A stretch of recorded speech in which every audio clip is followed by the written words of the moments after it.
We turn now to an incredible story of overcoming what for many would be an insurmountable challenge. I want to introduce you to a man who has defied the odds so he can keep doing what he loves and keep living his life.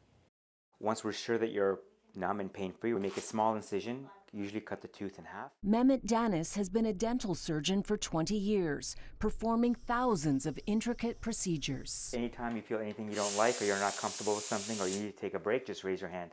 That's his day job. The 51-year-old is also an extreme athlete. He has run the Gobi Desert, the Atacama, and the Sahara, some of the toughest races in the world.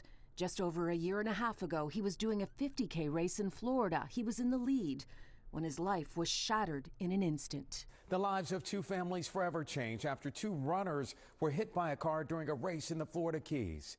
One of those runners unfortunately lost part of his arm. Danis was that runner. I was roadkill. Like a nurse that was driving 2 cars behind saw me on the side of the road and stopped my bleeding with a tourniquet and called the ambulance. Or you'd be gone. Or I'd be gone. The father of 2 was airlifted to hospital.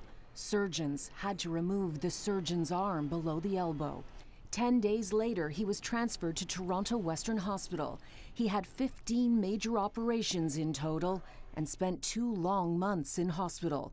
With a lot of time to ponder a grim reality, he may never be able to do this again. The career was, I would say, more than up in the air, almost out the window. But one day a nurse said something that changed his perspective and sparked his competitive spirit. She came to me and said, "Don't worry, you can always teach."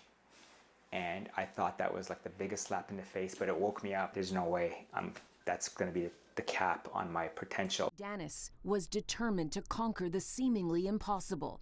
He was referred to an expert team at Sunnybrook Hospital where he was fitted with a prosthetic. The prosthetic itself is attached to this rubber sleeve that goes around my limb. The friction won't allow this to come off. But that's just the start. So Sunnybrook has created these for you so you can still do your job. Exactly. Apparently, originally this base model was made for a violin. Has Sunnybrook ever designed something like this for a dental surgeon before? Fortunately, Danis did not lose his dominant hand, but surgery requires 2 hands. He had to learn how to work with his prosthetic. He practiced for hundreds of hours on oranges and then chicken thighs. I was scared it wasn't gonna work. So once I started, it was actually fun. Danis perfected the maneuvers, and his patience came back. So you can bite on this right away as soon as you're numbing. He returned to work a few weeks ago and has now performed 7 surgeries, all a success for him and his patients. And this is tough for me to say without getting emotional. I have patients say, "I'm going to wait for Dr. Danis to come back to have the surgery." It touches my heart. It is a remarkable victory, but these past few months have pushed him to the edge. He had to work through the complex emotions of losing a limb and discovered phantom pain is real. Phantom pain is feeling those fingers that you no longer have as if they were dipped into boiling water. Oh, wow. Nothing you can do about it. I tried numerous it just comes and then it gets better over time. And then there is phantom sensation. In this moment right now, can you feel your fingers moving? Yes. I can feel my entire hand. It's in this position, and now I can make it do this. So the nerves here in your arm, I think they're moving the fingers. Exactly. One day, those nerves will help him move his next prosthetic.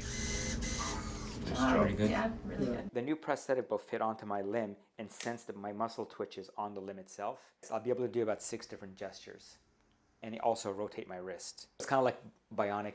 It's a bionic hand. I'm going to be the $500,000 man. It gives him hope, something to look forward to. So does this. Good old chin up. Danis is exercising again. His goal is to run another race and get that part of his life back too. After everything that has happened, he is grateful to be alive and that the accident wasn't even worse. No spinal neck, and face. Beautiful face. My smile is not. This has been more fun than I ever thought.